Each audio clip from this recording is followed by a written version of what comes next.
Just 95 days to go until the midterm elections, and Donald Trump is in uncharted territory for a second-term president when it comes to his plunging presidential approval ratings. Across multiple polling indexes conducted in the last week, a clear message has been sent by the people of this country that just 1/3 of voters are satisfied with the job Trump is doing as president. 34% approval in a CNN poll, 33% approval in an Associated Press poll, and just 32% approval in Quinnipiac.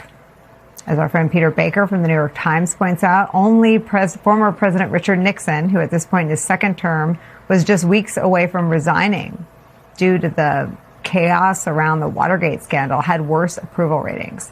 And if you think that message from voters is getting through the Trump White House, take a listen to Donald Trump's top economic advisor, Kevin Hassett, and how he responded when he was confronted with the brutal economic reality facing all Americans. 66% of people, these are Americans, everyday Americans, they say President Trump's policies have worsened economic conditions in this country. That's 10% more than in the final months of the Biden administration. So, I mean, you say the economy looks amazing, but what do you say to that person who's part of that group, that 66%, who say Trump has actually made the economic conditions are worse? I just don't believe a poll like that, given how strong the numbers are and how strong income growth is, how optimistic people are. You know who doesn't believe polls? People who go on to lose bigly. Joining our coverage is Democratic strategist and chief communications officer for the political organization Move On. Joel Payne is back. Sarah Matthews is still with us. Joel, you were here 2 days ago, and the polls are even worse. They're only going in one direction.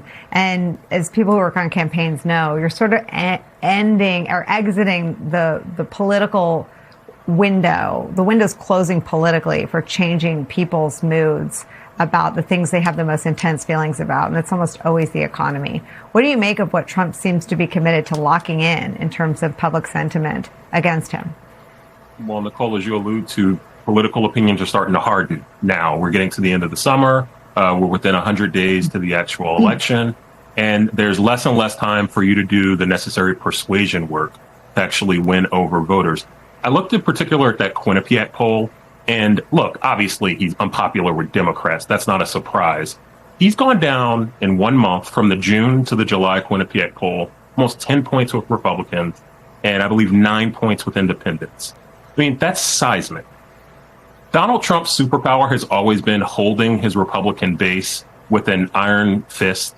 If he can't do that anymore, that is the core to his superpower, because Donald Trump's political worldview is, if my base lets me do it, I can figure out the rest. His base is no longer giving him the leeway and giving him the deference that he and his political movement depend upon.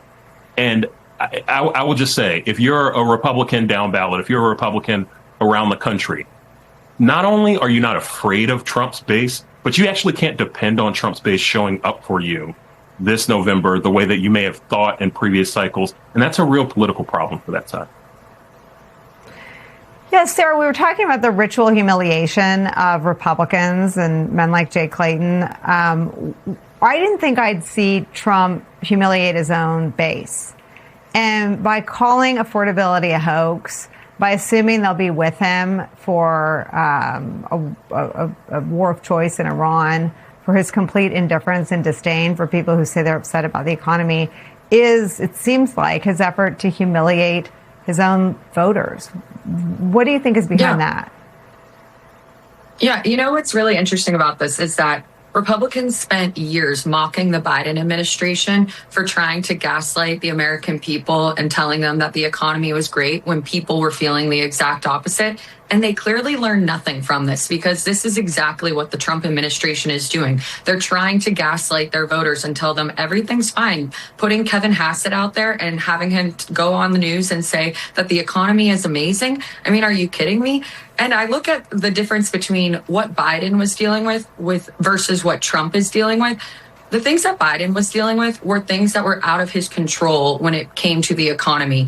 When it came to gas prices, you had the war with Ukraine and Russia that was causing gas prices to skyrocket. And you look at inflation, he was dealing with the ripple effects of COVID still during his presidency. Then I look at what Trump is dealing with in his second term, and it's all self-inflicted. The tariffs that he put in place that were completely asinine are what has caused inflation to stay where it's at and the cost of everything to continue to rise.